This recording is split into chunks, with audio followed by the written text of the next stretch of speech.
Assalomu alaykum, kanalimizni kuzatuvchilari. Kanalimizga xush kelibsiz. Bugun ham sizga foydali ma'lumotlardan birini yetkazishga harakat qilaman. Ekranda ko'rsatilgan fasonni bugun andazasini va bichilishini ko'rib chiqamiz. Har doimgidek yelka kengligimizni ikkiga bo'lib, bu safar 1 sm emas, 2-3 sm masofa qo'shib belgilaymiz. Bo'yin o'yindining kengligi 9, yelkani qiyaligi 3. Ochiqlikni 16 sm qildim. Oldida zamok borligi uchun bo'yin o'yindining kengligiga 9 kirdim. Yelkadan ko'krak uzunligi 24, ko'krak aylanamizni 4 ga bo'lamiz va chiqqan masofaga 3 qo'shamiz. Belgacha uzunlik 40 sm, belni ko'krak aylaniga nisbatan 1 sm kamroq qildim kengligini. Proymani bu razmerga 21 sm chuqurlikda qildim. Beldan keyin bo'ksagacha uzunlik 16 sm, ko'krakka nisbatan bo'ksamiz 1 sm kengroq qilib o'lchandi. Endi mana bu joydan ko'krak markazlari oralig'ini 2 ga bo'lamiz va 1 sm chok haqi bilan, ya'ni zamok qo'yadigan joyimizni hisobini qo'shib 10 sm belgilab oldim. Ko'krak, bel va bo'ksa sohalarimizga. Bo'yin o'yindining kengligidan 5 sm masofa o'lchab, mana bunday yuqoridan chok tushgan shestkilinka hosil qildim. Chizig'imizdan bu tomonga 5 sm o'lchadim. Bu 5 sm ni qayerdan kelib chiqishini mana bu darsligimizdan ko'rib olishingiz mumkin. Bu darslikda vitichkani qanday va qayerdan hisoblab chiqarish mumkinligi ko'rsatilgan. Davom etamiz. Chizig'imizdan bu tomonga 5 sm o'lchab belgi qo'ydim va yana bu tomonga 5 sm qo'shib oldim. Vitichkamiz bir-biriga yig'ib tikilganda yelkamiz yana o'z holiga qaytish uchun yelkaga 5 sm qo'shib oldik. Bel uzunligini o'lchagan joyimizdan har ikkala tomonga 1,5 sm dan masofa o'lchadik va yuqoriga tutashtirib chizib oldik. Vitichkamizning ikkinchi tomonini esa bo'ksamizning yakuniy qismigacha chizib olishimiz mumkin. Endi chizgan chiziqlarim bo'ylab kesib chiqdim. Diqqat bilan kuzatib turing. Yelkamizni mana shunday qilib bir-biriga birlashtirib, skotch yordamida yopishtirib olamiz. Endi bo'yin ochiqligimizni pastki qismidan 5 sm ga masofa qo'ydim va ko'krak uchigacha mana bu chiziqni tortib oldim. Yelkadan 63 sm masofani o'lchab, belgi qo'ydim. To'g'ri chiziq tortdim. Endi esa mana bu chizig'imizni yarim oy shakliga keltirib oldim va pastdagi chizig'imizni ham yarim oy qilib chizib oldim. Mana bu joyning balandligi 8 sm ga to'g'ri keldi. Chiziqlarimiz bo'ylab kesib chiqamiz. Mana asosiy andazamiz tayyor bo'ldi. Mana bu etak bo'lagimizni olib qo'yamiz. Oldi deb yozib qo'yamiz. Keling endi orqa tarafni bichishni boshlaymiz. Yelka kengligimiz 20, bo'yin o'yindining kengligi 8, yelkani qiyaligi 3, ko'krak uzunligimiz 24, belgacha uzunligimiz 36, beldan keyin bo'ksagacha uzunlik 20 sm. Kenglikka 9 sm dan o'lchab, to'g'ri chiziq tortib, orqa tarafda ham shestkilinka chiqarib olamiz. Mana bu joydan 5 sm o'lchadim. Ko'krak uzunligigacha tutashtirib chizib oldim. Belda har ikkala tomonga 1,5 sm dan belgi qo'yib vitichka hosil qildim. Endi esa ko'krak aylanamizni 26, bel aylanamiz 25, bo'ksa aylanamiz 27. E'tibor qilgan bo'lsangiz, oldidagi kengliklarimizga nisbatan orqada 1 sm dan kam qildik. Proymamiz bir xil uzunlikda 21. Kengliklarimiz 1 sm dan kam bo'lganiga sabab orqani o'rtasida chok yo'q. Oldi tarafda 1 sm zamokni hisobini bergan edik. Chiziqlarimiz bo'ylab kesib chiqamiz qizlar. Endi mana shu ko'krak uchiga qo'yilgan belgidan mana bu tomonga to'g'ri chiziq tortib oldim. Mana bu oraliq masofa 5 sm ga teng. Chizig'imiz bo'ylab kesib olamiz.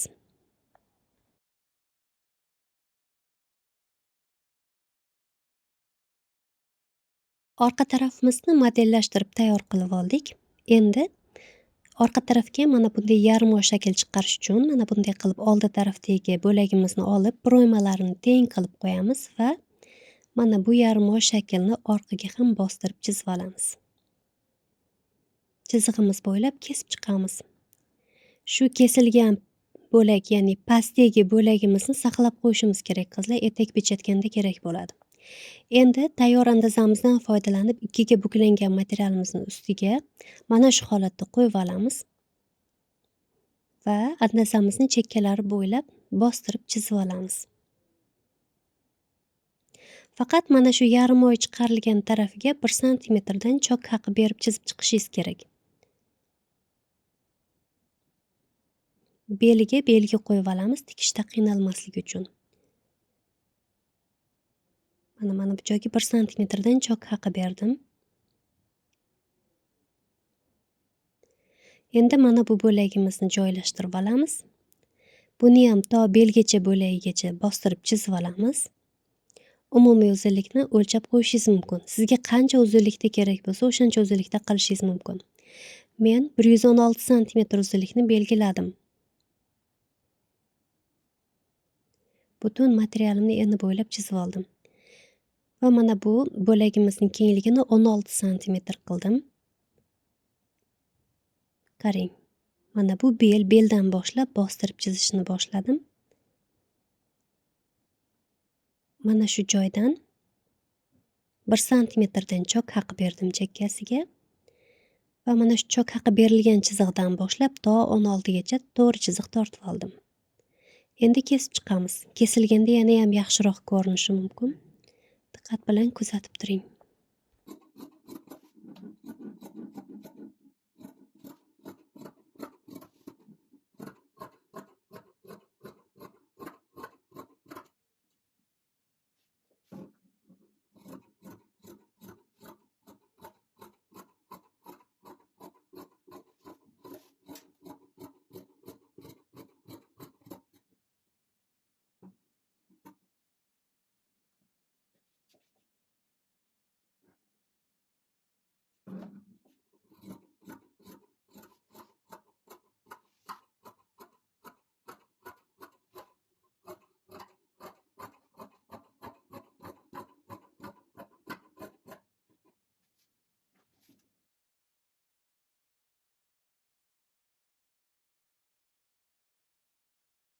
Ko'ylagimizni oldi tarafini kesib tayyorlab oldik.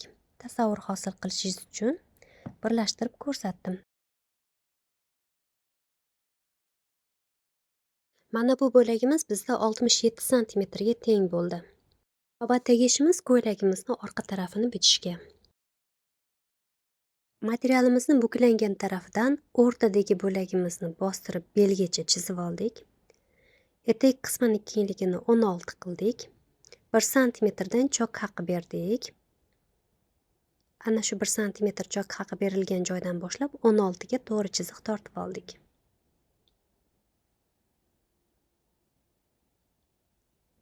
Yonidan ikkinchi bo'lagimizni bostirib olamiz.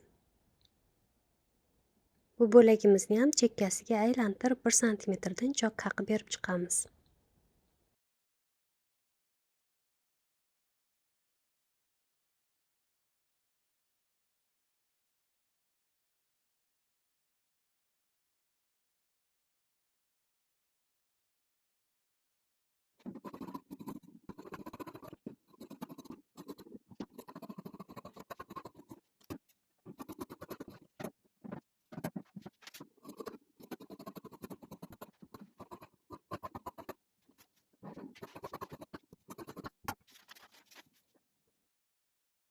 Orqa bo'lagimizni ham bichib nihoyasiga yetkazdik qizlar. Mana bunday ko'rinishga keldi. Endi har ikkala bo'laklarimizni bir-birini yoniga terib sizga tushuntirishga harakat qilaman.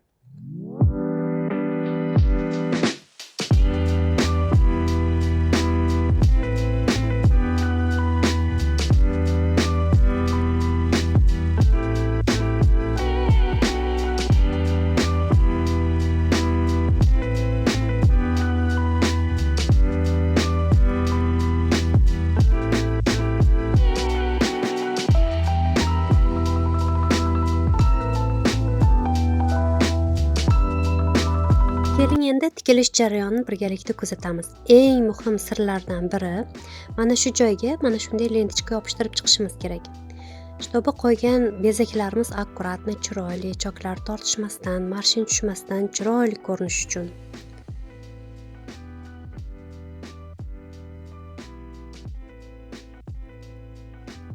Tayyor bo'lgan bo'lagimizni ustki tomonidan bezagimizni qo'shib tikishimiz mumkin. Men mana bunday tonki bezakdan foydalandim. Tikayotganimizda orqa tarafga yopishtirgan lentichkamizdan chokimiz tashqariga chiqib ketmasligi kerak. Agar shu lentichkadan tashqarida tikib qo'ysangiz, bezagingiz tortishadi va choklaringiz marshin bilan chiqadi, posadka bilan chiqadi.